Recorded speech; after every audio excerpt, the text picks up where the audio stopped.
بسم اللہ الرحمن الرحیم۔ السلام علیکم۔ نولن اسٹوری میں خوش آمدید۔ استاد کا ادب۔ خلیفہ ہارون الرشید نے اپنے بیٹے کو مشہور عالم امام اصمعی رحمۃ اللہ تعالی علیہ کے پاس علم و ادب کی تربیت کے لیے بھیجا۔ کچھ دنوں بعد خلیفہ صاحب اپنے بیٹے کی تعلیم و تربیت کا جائزہ لینے کے لیے بغیر اطلاع وہاں پہنچ گئے۔ دیکھا کہ امام اصمعی رحمۃ اللہ تعالی علیہ وضو کرتے ہوئے اپنے پاؤں دھو رہے ہیں اور شہزادہ پانی ڈال رہے ہیں۔ یہ دیکھ کر خلیفہ وقت کو بڑا غصہ آیا اور امام اصمعی رحمۃ اللہ تعالی علیہ سے کہا کہ حضرت، میں نے اسے آپ کے پاس علم و ادب سیکھنے کے لیے بھیجا ہے۔ آپ کو اسے حکم دینا چاہیے تھا کہ یہ ایک ہاتھ سے پانی ڈالے اور دوسرے ہاتھ سے آپ کا پاؤں دھوئے۔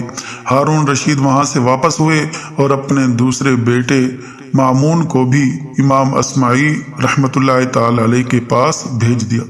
اب دونوں شہزادوں کا یہ حال تھا کہ جب امام اصمعی رحمۃ اللہ تعالی علیہ مسجد سے نکلنے کا ارادہ کرتے تو دونوں شہزادے ایک دوسرے پر سبقت لے جانے کی کوشش میں دوڑ پڑتے تاکہ ان کی جوتیاں اٹھا سکیں۔